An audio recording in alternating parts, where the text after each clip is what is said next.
சிலவங்க கிட்ட கேட்டால் காசுங்கிறது நமக்கு தேவைக்கு அளவு தான் இருக்கணும். சிலவங்க கிட்ட கேட்டால் காசுங்கிறது ரொம்ப ரொம்ப முக்கியம். நம்மக்கிட்ட எவ்வளோ இருந்தாலும் அவ்வளோ நமக்கு அட்வான்டேஜ். சிலவங்க கிட்ட கேட்டால் இதெல்லாம் ஒரு மாயை. இந்த மாதிரி ஒவ்வொரு மணிக்கு ஒவ்வொரு ஃபிலாசபி இருக்கும் ஒவ்வொரு ஆள்கிட்ட.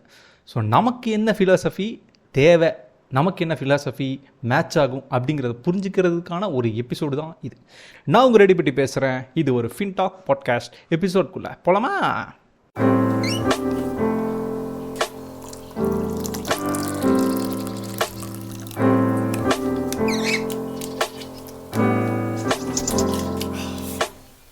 என்னை பொறுத்தவரை நம்ம எந்த ஒரு இன்வெஸ்ட்மெண்ட்டோ இல்லை எந்த ஒரு ஃபினான்ஷியலாக ஏதாவது ஒரு பிளான் ஸ்டார்ட் பண்ண போகிறோம் அப்படிங்கிற பட்சத்தில் நமக்கு ரொம்ப ரொம்ப முக்கியமான ஒரு அடிப்படையான ஒரு தேவை என்னென்னா, மணின்னா என்ன முதல்ல. அதாவது மணிங்கிற கான்செப்ட் கிடையாது. அது எல்லோரும் எந்த புக்கை பார்த்தாலும் நமக்கு தெரிஞ்சிடுன்னு வச்சுக்கோங்களேன். காமனாக யார் வேணாலும் எழுதிடலாம். பட்டு நமக்கு அந்த மணி என்ன அப்படிங்கிறது நம்ம முதல்ல புரிஞ்சுக்கணும். அதாவது சில டைப்ஸ் நான் சொல்கிறேன். ஒரு சில பேருக்கு மணி ஒரு சின்ன கம்ஃபர்ட்டுக்கு எனக்கு போதும், எனக்கு தேவையான ஒரு லைஃப் ஸ்டைலை நான் லீட் பண்ணிக்கணும், அது கம்ஃபர்டபுளாக எனக்கு இருக்கணும், அந்தளவுக்கு என்கிட்ட காசு இருந்தால் போதும் அப்படின்னு ஒரு சிலர் இருப்பாங்க. சிலவங்ககிட்ட கேட்டால் கம்ஃபர்டபுளாக இருக்கிறதுக்கு நான் எதுக்கு சம்பாதிக்கணும், நான் சம்பாதிக்கிறது என்னால் முடிஞ்ச அளவுக்கு எவ்வளோ லக்ஸரியாக என்னால் ஃபீல் பண்ண முடியுமோ, இன்றைக்கி எவ்வளோ எக்ஸ்ட்ராவேகண்ட்டாக என்னால் வாழ முடியுமோ அந்த அளவுக்கு வாழ்கிறதுக்கான ஒரு இன்ஸ்ட்ருமெண்ட்டாக நான் என் மணியை பயன்படுத்திப்பேன் அப்படிமா. இன்னும் ஒரு சில பேர் மணிங்கிறது எனக்கு ஃப்யூச்சரில் எனக்கு ஏதாவது ரிஸ்க் ஏதாவது இருக்குது அப்படிங்கிற பட்சத்தில் என்னோடய ரிட்டையர்மெண்ட் ரிஸ்க் இருக்கும், என்னோடய வேலை போகிறதுக்கான வாய்ப்பு இருக்குது, ஹெல்த் ரிஸ்க் இருக்கும், அந்த மாதிரி எனக்கு உண்டான ஒரு ரிஸ்க்கெல்லாம் வருது இல்லையா, அதை அவாய்ட் பண்ணுற அளவுக்கு என்கிட்ட காசு சேர்ந்துச்சுன்னா நான் நிம்மதியாக இருந்துப்பேன் அப்படின்னு ஒரு சில பேர் சொல்லுவாங்க. இன்னொரு காமனான ஃபிலாசபி என்னன்னா, நான் சொத்து சேர்க்கணும், என்னோடய வரப்போகிற ஜென்ரேஷனுக்கு நான் கொடுக்கணும், இல்லை நான் சொத்து சேர்த்தி என்னோடய ரிட்டையர்மெண்ட் லைஃப்பை நான் பிளான் பண்ண மாதிரி ஒரு பெட்டரான ஒரு லைஃப் வாழ முடியும் அப்படிங்கிற பட்சத்தில் எனக்கு அந்த மணி அந்த தேவையை ஃபுல்ஃபில் பண்ணுற அளவுக்கு தேவை அப்படிங்கிற மாதிரி இருக்கும். இன்னும் ஒரு ரேரான சினாரியோஸ் இருக்குது. எப்படின்னா, ஒரு சிலவங்களுக்கு மணிங்கிறது நான் எவ்வளோக்கு எவ்வளோ சேர்த்துறனோ அவ்வளோக்கெவ்வளோ என்னால் மற்றவங்களுக்கு ஹெல்ப் பண்ண முடியும் அப்படிங்கிற ஒரு மென்டாலிட்டி இருப்பாங்க. ஸோ இந்த மாதிரி பல ஃபிலாசபிஸ் இருக்குது. அதில் முதல்ல நம்ம இன்வெஸ்ட் பண்ணுறதுக்கு முன்னாடியோ இல்லை நம்ம ஒரு ஃபினான்ஷியல் ஜேர்னி ஆரம்பிக்கிறதுக்கு முன்னாடியோ நமக்கு என்ன அந்த காசு அப்படிங்கிறது நமக்கு முதல்ல தெரிஞ்சுக்கணும். ஒருவேளை அந்த கிளாரிட்டி இல்லைன்னு வச்சுக்கோங்களேன், நம்ம பாட்டுக்கு இன்வெஸ்ட்மெண்ட் ஜேர்னி ஏதோ ஒன்று ஆரம்பிச்சிடறோம். இப்போ நிறையா புக் இருக்குது, இந்த ஸ்டாக்கில் போடுங்க எவ்வளோ பெருசாகும், இந்த ஸ்டாக்கில் போடுங்க உங்கள் மணி ட்ரிபிள் ஆகும், டபுள் ஆகும், 10 வருஷத்தில் நீங்கள் 10 கோடி சேர்த்துவீங்க, அந்த மாதிரி நிறைய பேர் பேசிட்டு தான் இருக்காங்க. ஸோ நமக்கு ஃபிலாசபியே நமக்கு தெரில அப்படின்னா நம்ம காசு சேர்த்து வைக்கிறது ஒரு பெரிய சேலஞ்சாக இருக்கும். ஏன்னா நம்ம எதுக்காக சேர்த்துறோன்னே நமக்கு தெரியாது. இன்னொன்று, நமக்கு ஒரு சாட்டிஸ்ஃபேக்ஷன் கிடைக்காது அது எவ்வளோதான் சேர்ந்தாலும். ஏன்னா நமக்கு என்ன தேவைங்கிறது நமக்கு தெரியாத போது அதில் எப்படி நமக்கு சாட்டிஸ்ஃபேக்ஷன் கிடைக்கும் சேர்த்தி.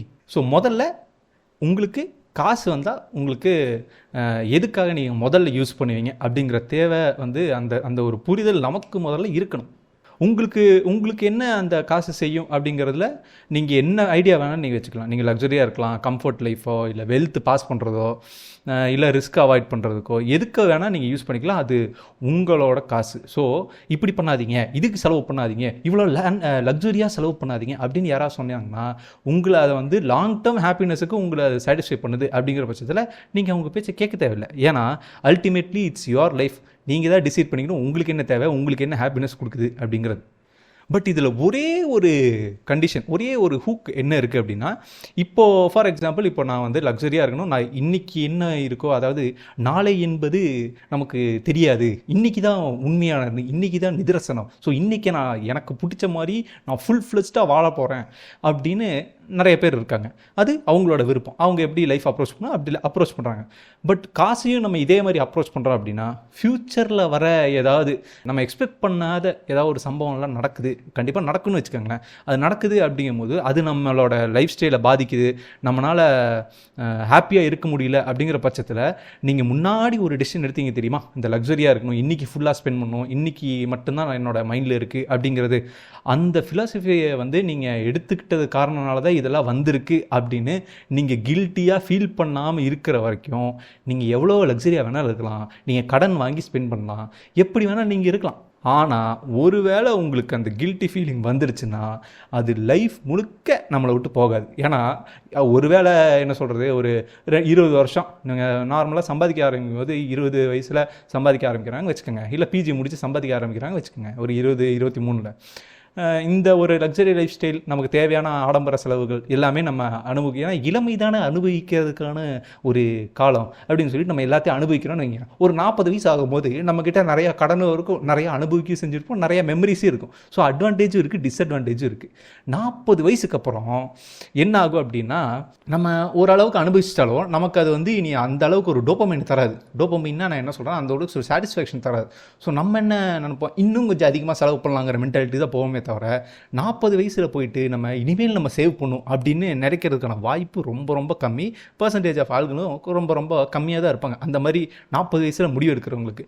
ஏன்னா ஒரு தடவை நமக்கு அந்த ஃபினான்ஷியல் ஹேபிட்டு, நமக்கு பணம் எப்படி ஹேண்டில் பண்ணுறோங்கிற ஹேபிட் செட் ஆகிடுச்சு அப்படின்னா அதை மாற்றி எடுக்கிறது இந்த ஒரு பழமொழி கூட இருக்கே, 5இல் வளையாதது 50இல் வளையாது அப்படிங்கிறது.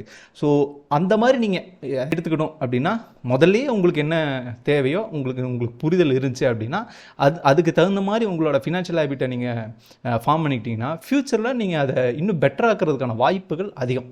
அப்படி இல்லை, என்னால் அந்த மாதிரி ஃபினான்ஷியல் ஹேபிட்டெல்லாம் ஃபாலோ பண்ண முடியாது, என்னால் டிசிப்ளின்லாம் இருக்க முடியாது, நான் ஒரு ஐம் பிளிஸ்ஃபுல் கேயாஸ் அப்படின்னு சொல்லுவாங்க. ஸோ அந்த மாதிரி சாய்ஸ் அது கம்ப்ளீட் உங்கள் சாய்ஸ். பட் ஃப்யூச்சரில் நீங்கள் ரிக்ரெட் பண்ணுற மாதிரி இருக்கக்கூடாது, உங்களோட சாய்ஸ்.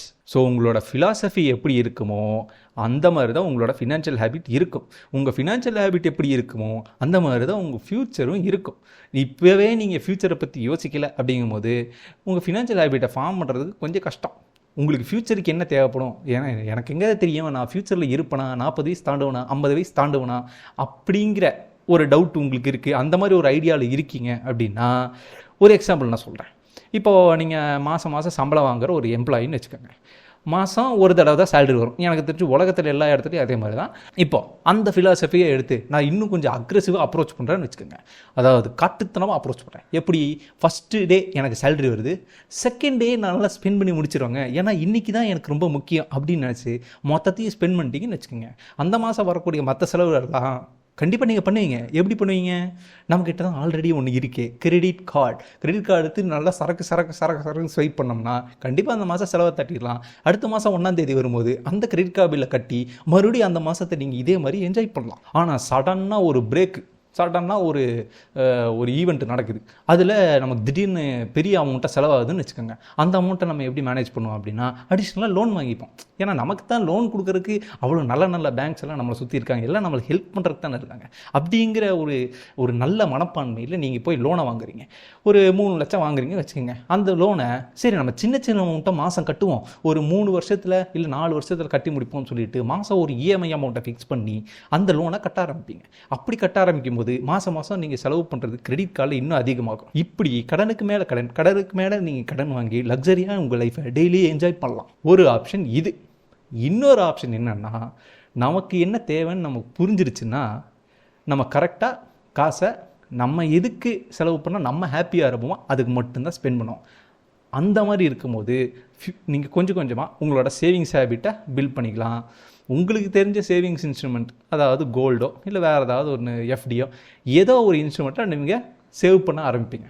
சேவ் பண்ண ஆரம்பிக்கும்போது என்ன ஆகும்னா, என்னடா இதில் கொஞ்சம் அதிகமாக கிடைக்கிற மாதிரி இருக்கே அப்படிங்கிறதா முதல்ல நமக்கு தோணும். ஃபார் எக்ஸாம்பிள் எஃப்டியில் போட்டிருக்கீங்க, அதை விட ஏதோ மியூச்சுவல் ஃபண்டுன்னு ஏதோ இருக்கே, அதில் ஏதோ கொஞ்சம், ஏன்னா எஃப்டியில் எப்படியோ ஒரு 5 வருஷம் போடுறான், அதே மாதிரி தானே மியூச்சுவல் ஃபண்ட்லேயே ஒரு 5 வருஷம் போட்டு பார்ப்பேன் அப்படின்னு ஒரு சின்ன அமௌண்ட்டை ட்ரை பண்ணுவீங்க. அப்படி சின்ன அமௌண்ட்டில் ட்ரை பண்ணும்போது உங்களுக்கு மார்க்கெட் ஓரளவுக்கு புரியும். நீங்கள் ஆரம்பத்தில் டெய்லியும் பார்க்க ஆரம்பிப்பீங்க. அதுக்கப்புறம் சரி இது இப்படி தான் இருக்கும் போல், நம்ம மாதம் போட்டுருவோம்னு சொல்லிட்டு ஆர்டியை போடுற மாதிரி நீங்களும் மறந்துட்டு அதை அப்படியே போட்டிருப்பீங்க. திடீர்னு ஒரு 3 வருஷம் 4 வருஷம் கழிச்சு பார்க்கும்போது ஒரு ரீசனபிளான ஒரு ரிட்டர்ன்ஸ் அதில் கிடைக்குதுன்னு வச்சுக்கோங்க. ஸோ அதில் இன்வெஸ்ட்மெண்ட்ஸை நீங்கள் கொஞ்சமாக அதிகம் பண்ணுவீங்க. இந்த மாதிரி தான் ஒரு போர்ட்ஃபோலியோவை மெதுவாக புரிஞ்சு தெரிஞ்சு நம்மளால் பில்ட் பண்ண முடியும். ஓவர் நைட்டில் பணக்காரன் ஆகணும்னா நம்ம இதர் கேம்பிளிங் பண்ணோம், இல்லைனா வேறு எதுனா ஒரு லக்கோ லாட்டரியோ அந்த மாதிரி அடிக்கணும். பட் ஆனால் சான்ஸ் பின்னாடி ஓடுறத விட டிசிப்ளின் பின்னாடி ஓடணும்னு வச்சுக்கோங்க, நமக்கு ரிசல்ட் இன்னும் கொஞ்சம் செக்யூர்டாகவும் இருக்கும், சேஃபாக இருக்கும், ரிஸ்க்கும் நம்ம முடிஞ்ச அளவுக்கு நம்மளால் அட்ஜஸ்ட் பண்ணிக்க முடியும். ஸோ அந்த முடிவை நீங்கள் முதல்ல தெளிவாக எடுங்க. அதுக்கப்புறம் பொறுமையாக நம்ம இன்வெஸ்ட்மெண்ட்டை ஆரம்பிச்சுக்கலாம். இதோட இந்த எபிசோட நான் முடிச்சுக்கிறேன். நெக்ஸ்ட் எபிசோடில் மீட் பண்ணலாம். நான் ஒரு எப்படி பேசுகிறேன். இது ஒரு ஃபின்டாக் பாட்காஸ்ட். பாய்.